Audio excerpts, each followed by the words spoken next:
Hi guys, this is Claudia speaking. So today I want to talk about how to boost your mood naturally. So mood is obviously not just having to do with nutrition or certain nutrients. There's a lot of compounding factors, so individual things that are going on in your life or your environment, things like that. But you do want to best support your body and your brain to be able to deal with these things and to hopefully boost your mood naturally.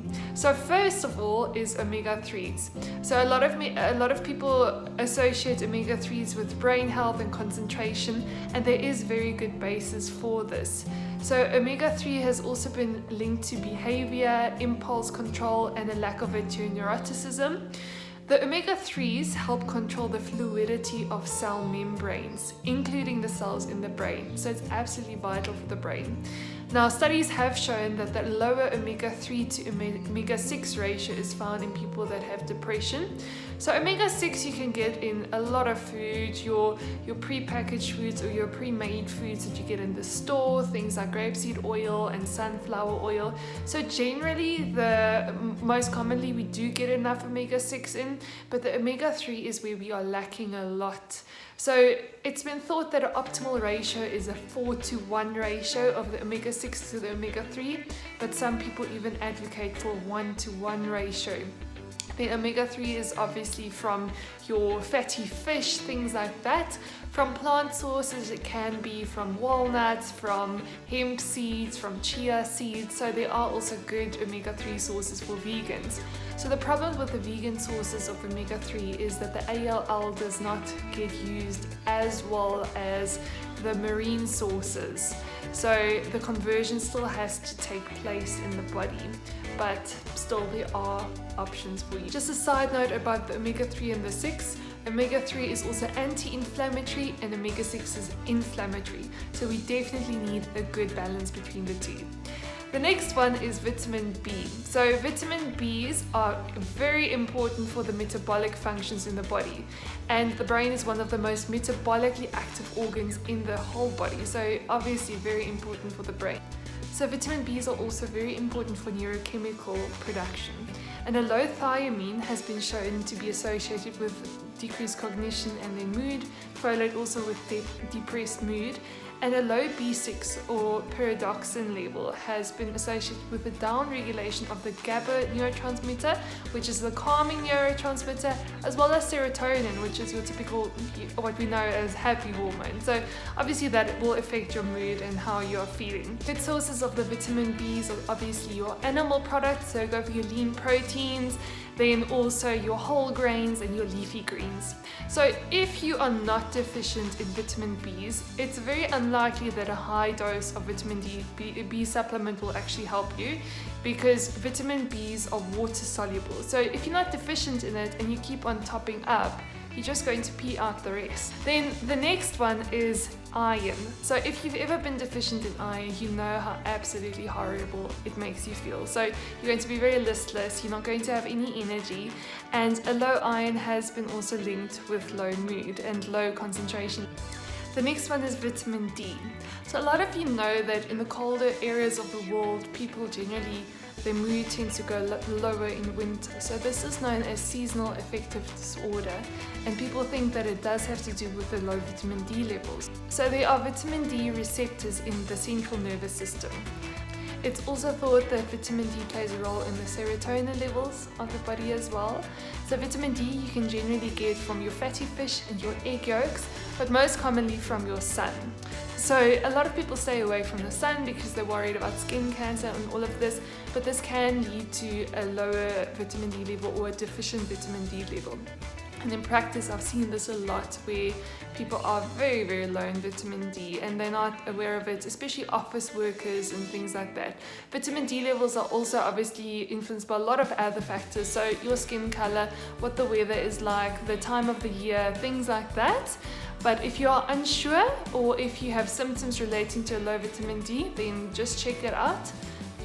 But just a word of caution with that is don't overdo the vitamin D supplement. So it needs to be monitored because vitamin D is a fat-soluble vitamin. So it does build up in the body. So not like the vitamin Bs where you flush, where everything that you don't use gets flushed out.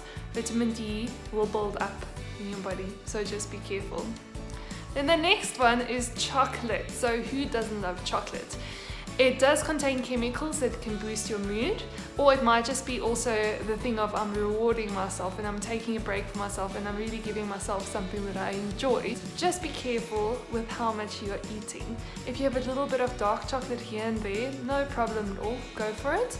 But you don't want to add unnecessary calories. You don't want to end up gaining weight just because you think, oh, it's going to make me feel better, right? So caution is key.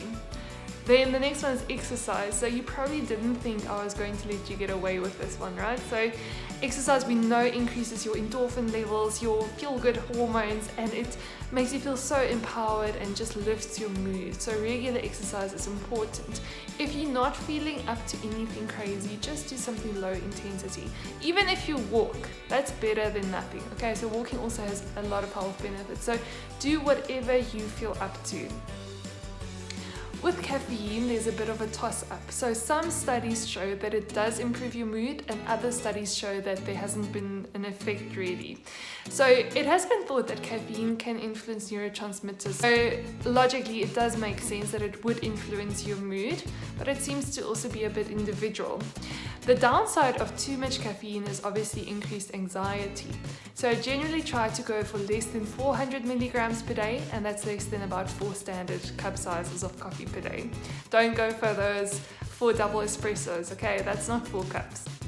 This one is very interesting. So probiotics and gut health. The gut and brain are connected via the gut-brain axis through endocrine and neural and immune pathways. So communications across this pathway might also be affected by the microbiota, or the good bacteria and the bad bacteria, everything, all the little bugs in the gut, and that is then thought to be able to affect your mood as well, and even your behavior. So it's a good theoretical basis to then think that probiotics would influence your mood. So most of the studies have been done in animals, but there have been a few recent human trials done that look quite promising. For example, a 4-week study that used a multi-species probiotic supplementation. It showed that there was a decrease in aggressive and ruminative thoughts associated with sad mood. And so that is quite promising. So there's a few theories as to how this would work. First of all, it might increase tryptophan, which then leads to a higher level of serotonin. It can also possibly stimulate the vagus nerve. Vagus nerve stimulation has also been described as an effective way to decrease depressive mood. And then the third one is thought to possibly reduce your intestinal permeability. So the tight junctions, there are tight junctions between the cells in the intestine. So intestinal permeability would be if these tight junctions aren't tight, basically. You know, if there's a little bit of a gap in between. And it has been thought that if there is a lot of intestinal permeability, that might affect depression and low mood and things like that. So there's a few ways that people think that probiotics and the good bacteria in your gut might promote a healthy mood.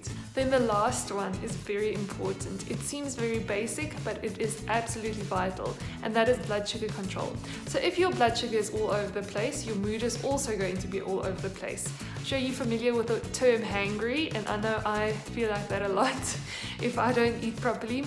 So you need to eat about every 3 to 4 hours, and try not to let more than 5 hours go apart before your next meal or your snack, as to prevent low blood sugar levels and all of that.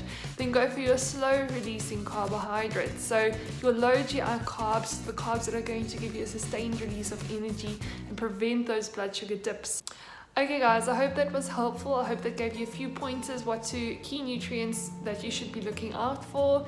If you have any questions or comments, please leave them down below. Thanks so much. Bye.